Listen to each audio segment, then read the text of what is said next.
питам, ама най-запознатите либералите ли въртят педалите, или пък педалите въртят либералите? Знам, че ви звучи ужасно, ма как се получи? Не ми е ясно.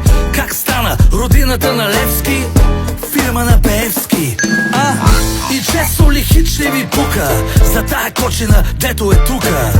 За нашата икономика могъща, казино, аптека, заложна къща. И като някой си отвори устата да попита чия е вината, ще му кажат: ей, тея капути, за всичко виновен е Путин.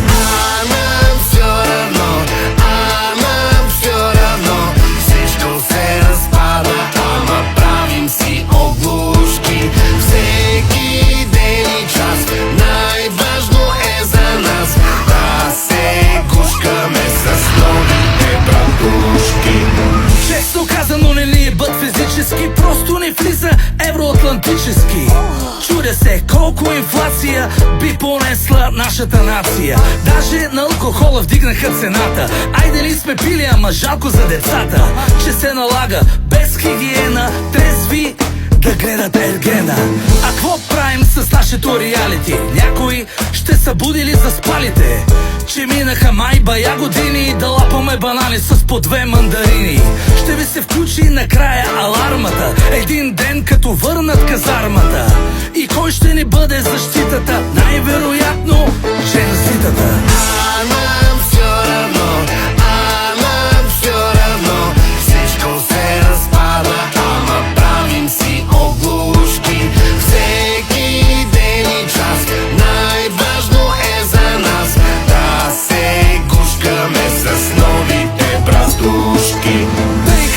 Май има и уловка в международната сложна установка. Хора умират, обаче е тайна, освен ако не са на фронта в Украйна.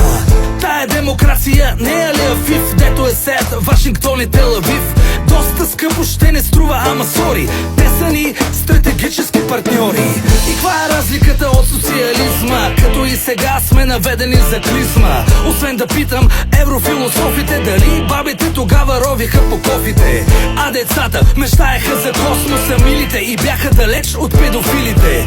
Сега направо ме е срам, но не като устата, а като Иван.